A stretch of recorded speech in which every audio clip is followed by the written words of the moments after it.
Javno-komunalno preduzeće Vodovod i kanalizacija Zrenjanin 1. aprila započelo je radove na sanaciji dela kanalizacione mreže otpadnih voda u ulici Marka Oreškovića, zbog čega je deo pomenute ulice zatvoren za saobraćaj, dok je pešacima omogućeno kretanje pešačkom stazom. Radove je danas obišao i zamenik gradonačelnika Saša Santovac kako bi se neposredno uverio u njihov obim, tehničku problematiku i dinamiku. Na terenu su bili i predstavnici mesne zajednice Dositej Obradović, kao i odbornici u Skupštini grada iz te mesne zajednice. Radovi na kanalizacionoj mreži ulici Marka Oreškovića imaju za cilj rešavanje niz problema koje imamo na ovom delu grada, a to je škola 2. oktobra, celokupno naselje Ruža Šulman, pa i 4. juli, pošto se ovde nalazi i crpna stanica.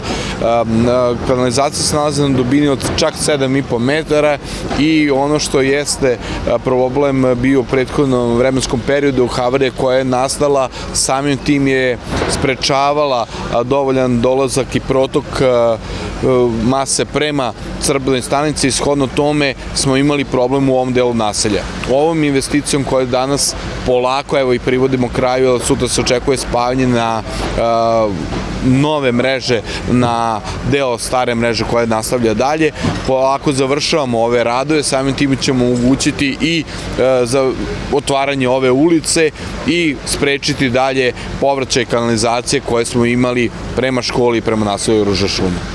Osim ovo što smo naveli škole 2. oktobra, naselje Ruža Šulman 4. juli, kao što vidite na ovom delu grada imamo i niz novih stambenih objekata, jedan se nalazi baš ovde iza nas, ali isto tako u ulici Dositeja Obradovića imamo 4 nova objekta koja se grade, samim tim svi su oni priključeni na ovu kanalizaciju i samim tim i ovim radovima ćemo omogućiti i da kanalizacija nesmetano funkcioniše i da jednostavno imamo uređeniji grad. Za saobraćaj je trenutno zatvoren deo od raskrsnice ulice Marka Oreškovića sa Pančevačkom ulicom do ulaska na parking prostor Gomeks Totala, a mesto izvođenja radova je ograđeno i obeleženo odgovarajućom saobraćajnom signalizacijom. Konkretno, na ovoj lokaciji se vrše kompleksni radovi na većim dubinama, na sanaciji havarije na fekalnoj kanalizacionoj mreži koji obuhvataju zamenu 20 metara cevi i revitalizaciju postojećih šahtova. Ukupna utrošena sredstva iznose 9,7 miliona dinara.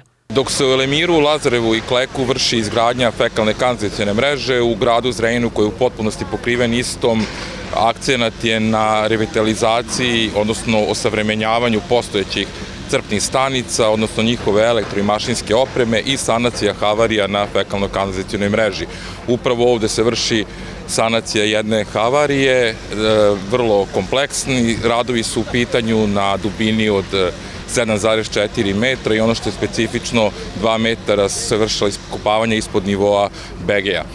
Završetkom ovih radova sprečit će se povremene izlivanja fekalnih otpadnih voda u naselju Ruža Šulman, kao i poboljšati ukupno prikupljanje i odvođenje voda fekalnih u crpnoj stanici koja se nalazi u neposrednoj blizini samog mesta kvara. Ono što je takođe bitno i vezano za fekalnu kanalizacionu mrežu jeste činjenica da je grad Zrenjanin obezbedio oko 70 miliona dinara za nabavku nove vome, odnosno specijalizovanog vozila za odbušenja na kanalizacionoj mreži. Zahvaljujući toj činjenici mi danas imamo 3 vozila za te namene i to je prvi put u istoriji da Vodovod i kanalizacija raspolaže sa tim brojem vozila. U svakom slučaju to će nam omogućiti još brže i efikasnije održavanje same fekalne kanalizacione mreže u gradu, gde imamo oko 300 km, u naseljenim mestima gde je izgrađeno do sada 100 km fekalne kanalizacione mreže i održavanje atmosferske kanalizacione mreže u gradu. Nakon završetka radova ulica će biti puštena u saobraćaj, a nakon što se izvrši provera rada novo postavljenih cevi i nakon slaganja tla, putna površina će biti vraćena u prvobitno stanje.